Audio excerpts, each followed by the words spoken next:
So everybody, Chris Lipper on the bus, Small Business Owner Coaching, and this is our second class using the Entrepreneur's Big Book, and today features Bobby as the Radiator Guy in the book. Sorry to break your anonymity there. We'll just go with Bobby. We'll leave it at that. And please stay tuned because his story is amazing after what we went through in the book, and his story in the book's amazing too. And here we go.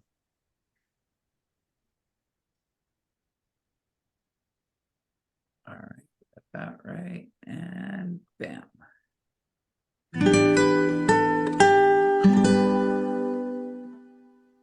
The Radiator Guy, a conversation with the Radiator Guy. Where he came from, where he went, and where he ended up. My parents are originally from Puerto Rico. They immigrated during the 1950s as children. My dad has had a business here, a factory, since 1991. It was a small factory. He was in his 70s and he was just using it to entertain himself. Then I bought into the company and realized after 8 months that I wasn't the corporate type. I'm here and we made the move here and I don't regret it in the least. It's been a really good thing. My company is growing pretty fast and my staff has major rules. One of the rules is never to give me an original document of any sort because they know I'll lose it. I was born and raised in Jersey City, New Jersey. My dad's a Vietnam veteran, and after he came back from Vietnam, he was looking for sort of a specialty.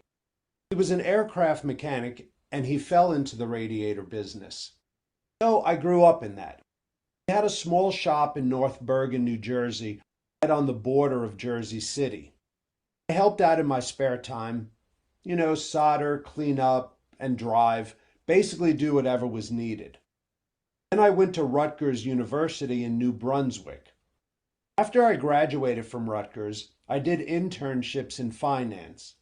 I was a trading assistant for a municipal bond trader, worked on Wall Street, worked in Jersey near Newport, did that for a while.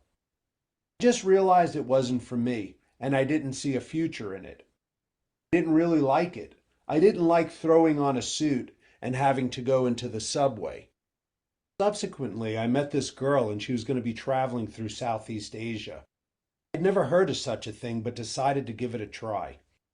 I gave my boss 30 days notice and I bought a ticket to Vietnam. No reservations, no nothing. I didn't know the language or anything about the place, really. I went to Vietnam and wanted to see where my dad was and kind of understand history a little bit better. That was awesome, and I did that for a month. I returned to the States, but longed to return. I'd learned how to ride a motorcycle in Vietnam. When I came back to the States, I bought one. A few months later, went back to Cambodia. I met this kid online, and he was looking for somebody to ride around with. We proceeded to ride our motorcycles for the next 3 months through Cambodia, Thailand, and Laos. I left just before the tsunami of 2004 and went home. I didn't really have any plans at that point. My dad's manager at the time needed some help. I joined the family business, never left, and then started seeing the possibilities. I had a lot of confidence after taking that trip through Southeast Asia as I began to understand what was possible. It just gave me a lot of self-confidence to be able to do something I thought not a lot of people had the guts to do. So I proceeded to just make a lot of changes and identify market opportunities and get into different things. It went very well. My father isn't super sophisticated with digging into financial statements. He would constantly ask questions like, why is your inventory going up dramatically? I was reinvesting all the profits in inventory so that I could sell more. Made a lot of connections in the industry. The Radiator Guy's business experiences. In 2010, I bought the company from my father. He knew I really wanted to take it to another level. I acquired the company from him and started doing my own thing. I proceeded to continue growing the company. Made some major connections, and I got into something called DPF, diesel particulate filter cleaning. All the new trucks from 2008 and up had filters that needed to be serviced. In 2009, I bought the machine to service them, then proceeded to wait a year for my first one to come in. All my friends were making fun of me, asking me how my pizza oven was doing. Lo and behold, as things developed, we became DPF's premier cleaner in New Jersey. Then in 2013, I made a very strategic alliance with a couple of other shops, formed sort of an informal buying group, and we were able to purchase directly from the premier distributor in China. Everybody wanted it. We were able to get it. That turbo boosted my business. Then a Fortune 500 company came sniffing around. I talked to the other companies from our buying group, and I said, we're on top now, we might want to consider selling. Those guys were 20 years older than me, so they were receptive to it because they were looking for an exit strategy. I didn't know if I could maintain that kind of profitability for much longer without having to make massive investments. I did the deal and I sold out in November of 2016. I stayed with that company until August 2017. At the end of August, I bought 50% of the shares of a company in Puerto Rico. In September of 2017, Hurricane Maria hit, Puerto Rico's biggest hurricane in 100 years. I was in New Jersey. For a week, we didn't even know if there was a company. There was no communication. Finally, after about a week, somebody uploaded something to Facebook. There's a video going through the small town where we have the company, and they pan in on the factory. Not only is it open, but there's a line of people outside because there's no electrical grid, and we're the only ones on the whole island that can make a radiator for generators. All these generators that have deferred maintenance for 20 years are breaking left and right. We just had this turbo boost. Sometimes it's better to be lucky than good. I used to argue with my father, if you're the only factory, why not just do just-in-time inventory? Why carry all this raw material? He always just said, you're on an island, things happen. You never know. And then things happened. We went through a year's worth of inventory in 3 months. That boom lasted a year and a half, so we were able to build the bases that we never had since I was here. We were able to get product knowledge that no one in the world had. That gave the company a huge base that we continue to build upon, that we continue to pivot off of, and we're dramatically expanding the company. Then COVID hits. We had 50 employees. I talked to my father. During Hurricane Maria, everybody was here for us, I said. Now it's our time to give. We didn't know that there was going to be PPP business relief, so we paid everybody from day one. They gave us permission to open up because we're an essential service, as nobody else can make what we make. We had 30% of the workforce working, and those 30% are in double pay. Everybody else stayed home and got that payment. When it was time to come back, all the companies that laid off their workers didn't come back because they were making more money. But we've had this stable workforce. The supply chain aspect that was a result of the pandemic has been a benefit for us. Because we're a niche factory, we're not going to make 100 of anything. We're going to make one of something that weighs 1,000 pounds, and then we'll make one of something that weighs 40 pounds, and then the line just keeps changing. We're like a custom shop. All across the world, people who are used to getting product with a lead time of 3 or 4 weeks, we're waiting 16 to 18 weeks. It's been opening up huge doors, especially considering we'd never exported anything before. Now my goal is to get to 50% in exports within 2 to 3 years. I think we're probably going to do that in less than a year. I did make some changes after getting on the bus and working with Chris. Mostly I was very closed. I didn't like to tell anybody about my business. I had a couple of confidants in my industry, but to have a group with whom I was able to share my business with was critical at that point in my career, especially considering I was young, in my early 30s. I had a pretty successful business. I'm a lot different. I've evolved. But even with that group, I never shared really detailed numbers. I was always concerned that someone was going to come in and steal my business or something. Knowing what I know now, I realize there's so many barriers to entry to certain types of businesses, especially one like mine. It was really good to have a sounding board of people. Everybody now experiences most of the time the same stuff: employees, challenges with partners, challenges with clients, how do you handle growth? So at that point, it was really critical for me and informative to have to see a bunch of people that didn't have a vested interest. They weren't an accountant, somebody you were paying. They just want to hear because you're part of this group and they're going to give you their objective opinion without someone thinking, what's their ulterior motive? Here's what happened as a result, what changed in my business life as a result of becoming involved with On the Bus. I'll give you a perfect example. I didn't have a lot of experience and I'm growing this business. Remember, I was hemming and hawing on whether I was going to hire this counter guy that was critical. And I remember one of my On the Bus members saying, "You've been talking about this for 4 or 5 months. Just do it. What's the worst thing?" That gave me that push that I needed.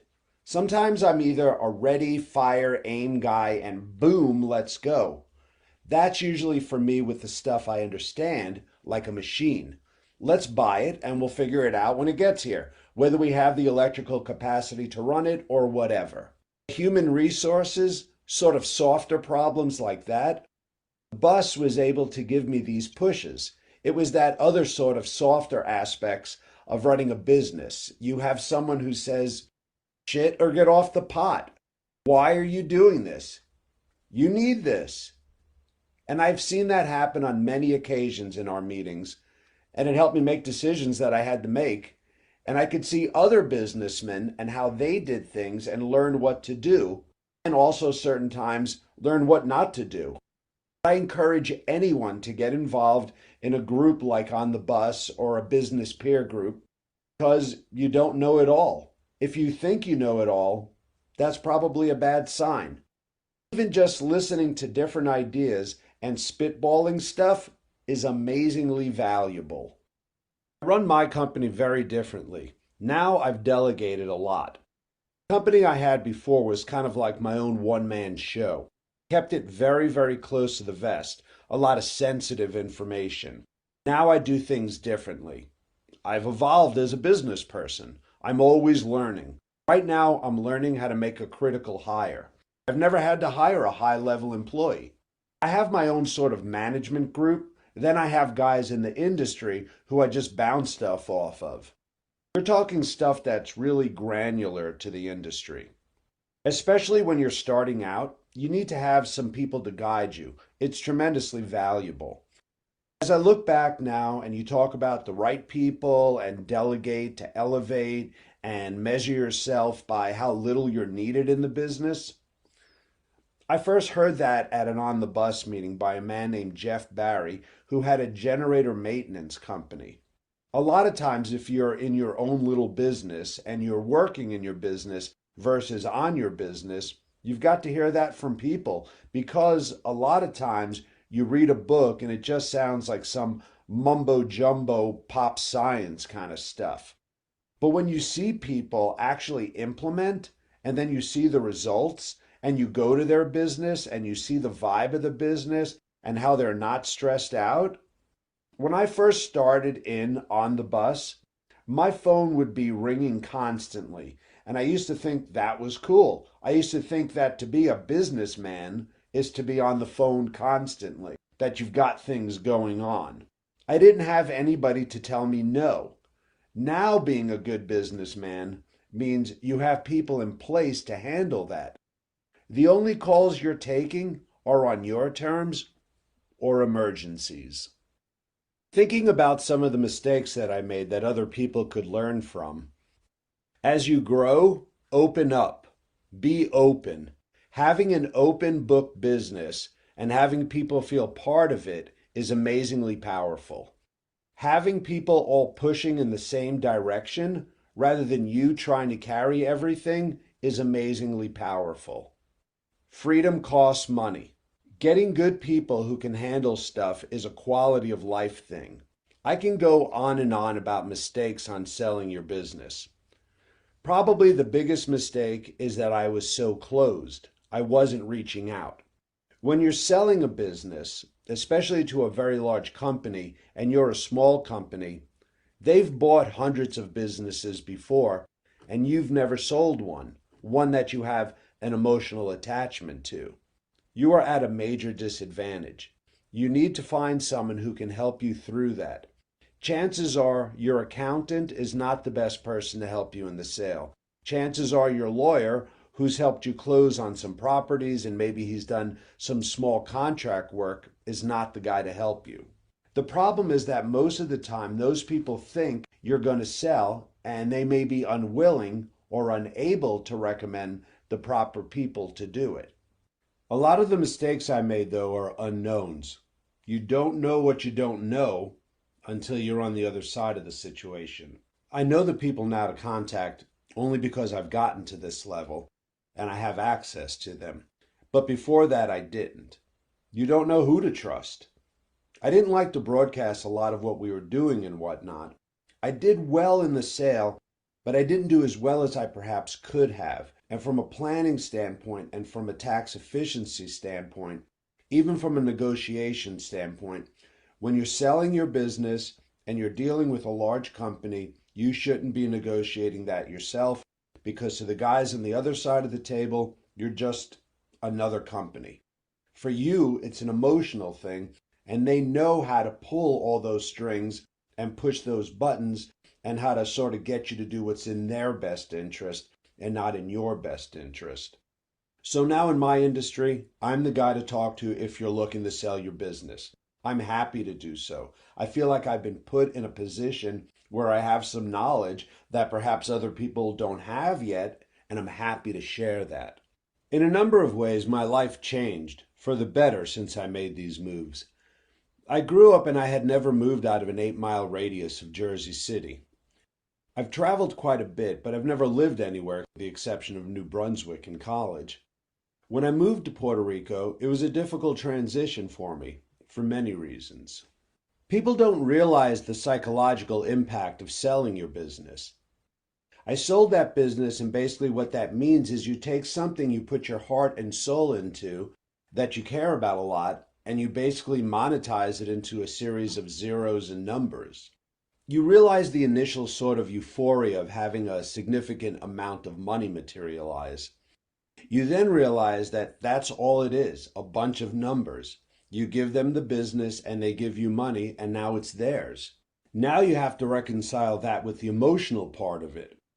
You have employees who've been with you for years. Now you're watching them fill out applications so they could get hired by the other company. Then they're going to start complaining about stuff. You soon realize that, whereas a week ago you had the power to solve any issues that your employees might have, now you don't have that power, and it's frustrating. I left that company because it just wasn't a fit for me. I'm not a corporate guy. Big companies take a long time to do things, and that's not for me.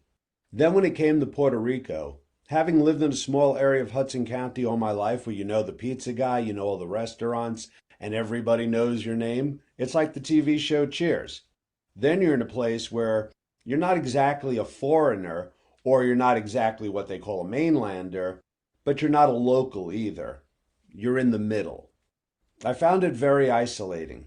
I made the biggest mistake of my life. We bought a house to remodel after Hurricane Maria, and it took forever. It was just a nightmare. We moved 4 times in a year and a half. We finally settled in where we're living now, and then everything was cool. My advice is, if you sell your company, don't make a lot of big changes right away. Do it slowly so you can basically adjust to a new life. Otherwise, life here is great. I love it. The weather's awesome. People are great. I'm very accustomed to living here. Somehow, some way, I kind of always knew that I would end up here. I get a real joy out of developing the company. There's not a lot of opportunity for people to get good paying jobs. For me, it's kind of like a mission to provide a good quality work environment where they can actually raise a family. I'm the only one of my whole family that's come back. It makes it kind of a mission for me. I don't do it for the money. Yeah, this company is successful, but it's not about that anymore. It's about how many points can we put on the board? How many good bonuses can we give out a year? Can we increase the bonuses? Can we increase the wages that people get and still be successful? When I see my employees get a brand new car and send their kid to private school, now I feel I've been given the opportunity to be able to do that and be able to affect change. We affect 50 employees directly and indirectly, their families. I'm not flashy by nature. I don't drive fancy cars or anything like that. My employees know that. What I like to buy, our toys are usually machines that I have no idea how to run. I don't even know how to turn them on, but I like seeing them use it, and I like seeing them work safely. When I see a product 100% made here in Puerto Rico go into Iowa or Baltimore or Kentucky, we sent a radiator to England the other day. That gives me a rush. We focus on hard to find, obsolete, or long lead time items, things that they can't find.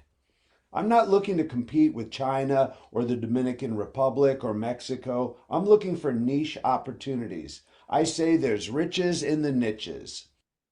I realize I made the right move in Puerto Rico, where one day I took my kayak to the local river here. It was just awesome. I realize it's January. I just couldn't be doing this in Jersey. I'm so happy and so grateful. Every day I take bike rides, and I'm just very fortunate that I'm here and that I have the job I have.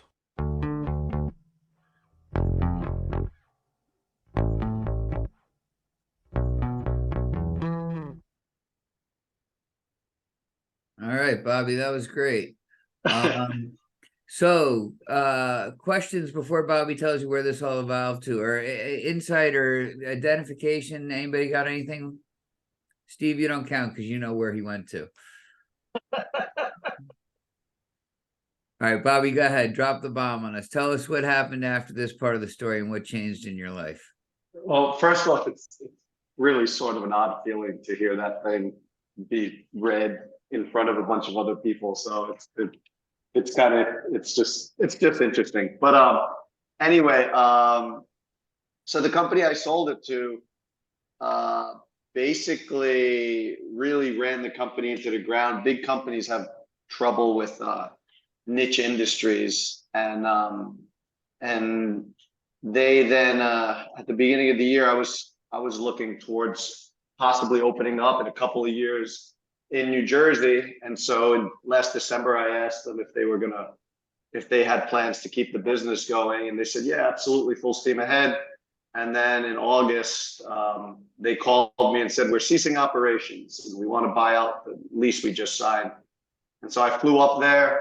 They still had all the equipment in there. I negotiated a deal. I said, look, you don't even have to clean up. And so we negotiated a deal. They kept all the equipment in. I got back most of my key people from my old team, and we opened up this past Monday of last week. And business is really, it's unexpectedly good. People are really wanted that level of service that we provided. And so we're open up again at the same location. I guess was that 7 years later. So yeah. So wait, Bobby, you're missing the punchline though. So how much did you pay to get the company back?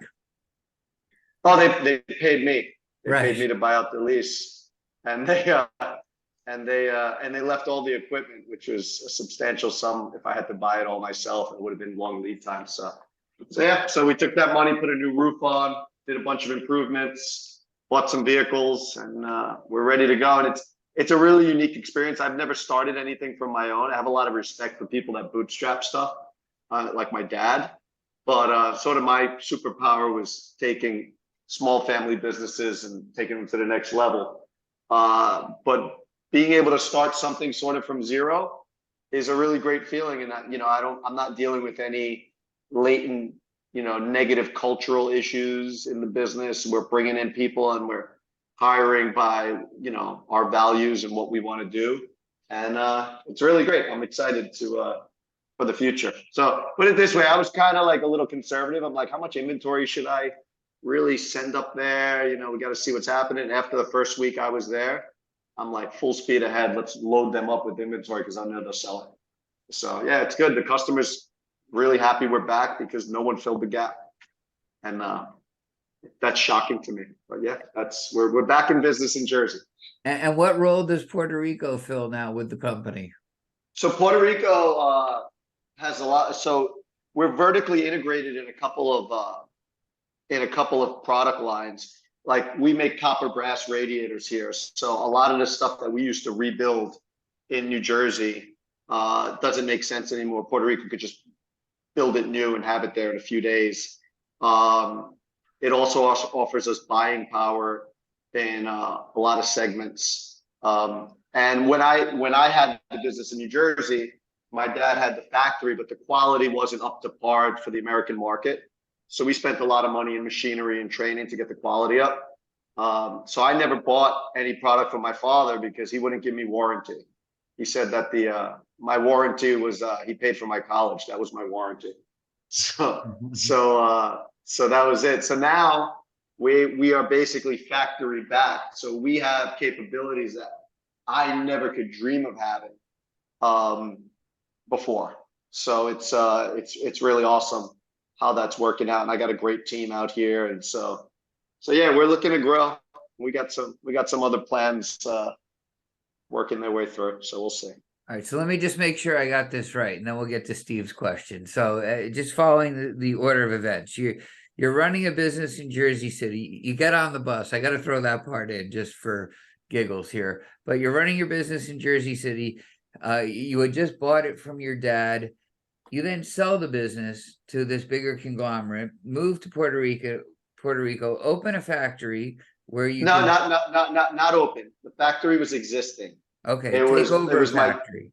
Yeah, I took over operations on all the manufacturing. So you take over this factory, then you get a call that they're going to shut down the business. You fly out and say, whoa, let's not shut it down. You know, maybe I'll get back involved. They pay you to come back and take it over. You have your existing employees, your existing equipment, and the factory that you had in Puerto Rico now services the business in Jersey. Do I have all that right? Just the fact, well, they closed, so that place was closed. We were able to open it in 6 weeks. They closed operations. Had they called me before, I probably would have paid them for the business. But they closed it, but all the equipment was there. And the equipment was, in a lot of ways, a lot better than what I left them because they upgraded a lot of stuff. But your company that you have in Puerto Rico services the company in Jersey. Yeah. So we're going to get a lot of economies of scale because when I was in New Jersey, I had to have someone do the website and social media. I don't have to do that anymore. Just stop. Smell the roses a second. This doesn't happen in the real world, right? I've never heard a story like this before. Just smile and enjoy the moment for a second. Oh, no. I'm enjoying and the economies of scale that come with it. So we're going to be able to do a lot of things from Puerto Rico and offer them services and purchasing that, you know, I used to have like 18 people in New Jersey. I would estimate that doesn't really have to go above, say, 13 or 14, because we'll be able to service them out of Puerto Rico. We're even contemplating doing a call center here, an overflow call center, so that when the people are overwhelmed with calls in New Jersey, those phones will automatically flop over to Puerto Rico and they'll be able to offer them and to get into the accounting system and everything. So, and have qualified personnel that are doing it. So that's kind of the ideas we're having. All right, it's all amazing. Steve has a question. That's actually more of a comment now. I've just really been involved with Bobby over the last, month and a half due to your introduction, and the energy and the excitement that you hear out of Bobby right now, it duplicates with the couple of people that I met. I mean, I walked in and they're going, here's the roof is leaking. This is dirty. This is filthy. This is bad. This is good. But we'll be ready in like 2 weeks. And I was like, you got to be out of your freaking mind. I mean, the place looked like it blew up. And honestly, testament to him and the energy that he brought to his people. I mean, honestly, I'm getting goosebumps just thinking about what's going on there. I mean, I know you were up last week. I was going to stop by and come up and whatever. And it was like, probably wouldn't have caught you because you're like a whirlwind right now. So I just want to wish you luck. I mean, I'm glad to be a little part of it Thank right you. now. Thank you to Chris's introduction. And, I wish you tremendous success. You got the oomph for it. Thank I you was very at a much, Steve. meeting. I was at a meeting with Bobby, and let's say it was an August meeting, and he says, I think I found where I want to open our next location in Connecticut. And, he kind of had, I forget what town it was. What town was it? I think it was Milford, No, Connecticut. it was, I forget. It was somewhere near 95. And he's like, Yeah. I have the location in mind. And then the next month's meeting, September, he walks in and he drops the keys on the table and says, "We're open." And it was just amazing to see how quickly Bobby can make a decision and then follow through with it. He's such the ready, fire, aim guy on some stuff. I think having been part of the company that bought me for 8 months and seeing how large companies work, and it takes so long for them to make decisions, and they have meetings to make meetings to have more meetings. I'm very cognizant to not do that in my companies, to be able to be nimble. It's what makes us be able to compete against the big guys, is that we could really make decisions and empower people and have effective meetings and make decisions that everybody buys into. So yeah, I kind of got a lot of insight to that, during my brief stint in corporate America. All right, So last chance. Any questions or comments or anything out there? Bobby, thank you so much for joining us. Next time your story comes around in the book, I'll let you know, and hopefully we can do this again. Thank you. no worries. Thank you very much. I appreciate it.